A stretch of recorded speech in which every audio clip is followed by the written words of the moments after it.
اعوذ باللہ السمیع العلیم من الشیطان الرجیم من ہمزہ ونفخہ ونفثہ۔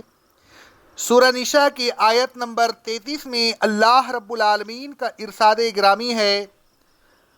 اور اے ایمان والوں، جو مال والدین اور دوسرے قریبی رشتہ دار بطور ورثہ چھوڑیں تو ہم نے ان کے وارث مقرر کر دیے ہیں، وارثوں کو ان کا مقررہ حصہ دے دیا کرو، اور جن لوگوں سے تم نے اپنی قسموں کے ذریعہ کوئی عہد کر لیا ہے تو اس عہد کے مطابق ان کا حصہ ان کو دے دیا کرو، کسی کی حق تلفی نہ کرنا، بے شک اللہ ہر چیز کو دیکھ رہا ہے۔ اس آیت کے متعلق شان نزول حضرت عبداللہ بن عباس رضی اللہ تعالی عنہ فرماتے ہیں، صحیح بخاری کی حدیث ہے، جب مہاجرین مدینہ آئے تو اس وجہ سے کہ رسول اللہ صلی اللہ علیہ وسلم نے مہاجرین اور انصار میں مواخانہ قائم کر دی تھی، انصاری کا وارث بجائے اس کے رشتہ دار کے مہاجرین ہوتا تھا۔ پھر جب یہ آیت نازل ہوئی وَلِكُلٍّ جَعَلْنَا مَوَالِيَ، تو وہ وراثت جو مہاجرین میں اور انصار کے درمیان قائم کر دی گئی تھی منسوخ ہو گئی۔ مندرجہ بالا احادیث سے معلوم ہوا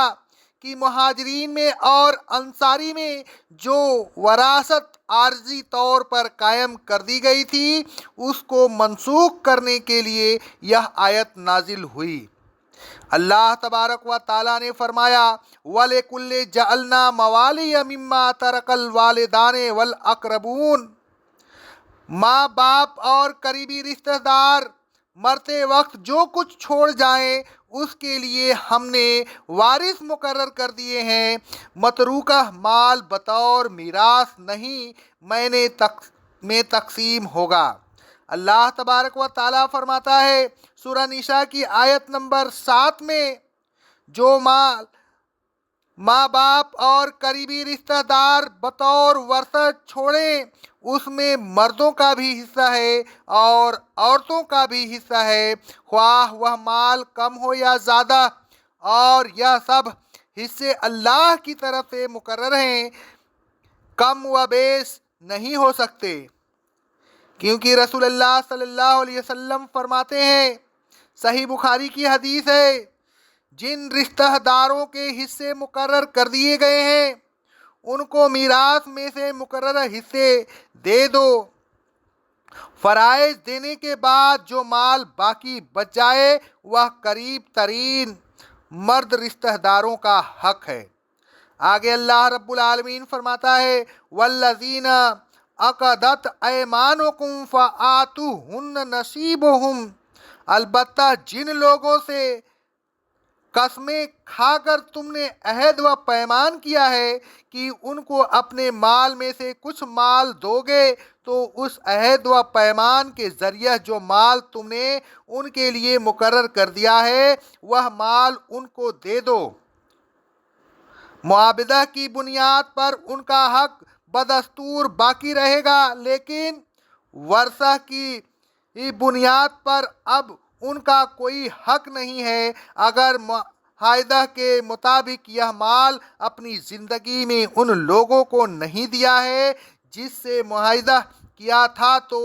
مرتے وقت وصیت کرنی ہوگی۔ یہی وجہ ہے کہ اللہ تبارک و تعالیٰ نے ورثہ کی تقسیم سے پہلے وصیت پورا کرنے کا حکم بار بار دیا ہے۔ مثلا اللہ تبارک و تعالیٰ فرماتا ہے سورہ نساء کی آیت نمبر 11 میں، یہ تمام تقسیم مرنے والے کی وصیت کی تعمیل اور اس کے قرضہ کی ادائیگی کے بعد کی جائے گی۔ آگے اللہ رب العالمین فرماتا ہے ان اللہ کان علی کل شیء شہیدا، اللہ تبارک و تعالیٰ ہر چیز کو دیکھ رہا ہے، اگر تم سے کسی کے حق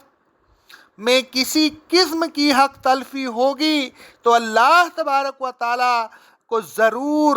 اس کا علم ہوگا اور پھر وہ تم سے اس حق تلفی کا مواخذ کرے گا۔ اے ایمان والوں، وارثوں کی جو حصے اللہ تبارک و تعالیٰ نے مقرر کر دیے ہیں وہ حصے ان کو دے دیا کیجئے۔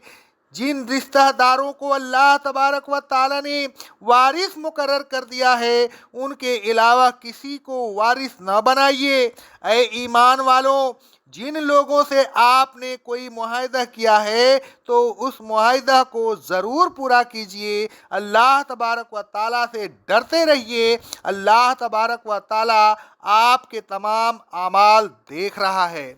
اقول قولی ھذا استغفر اللہ استغفر اللہ استغفر اللہ۔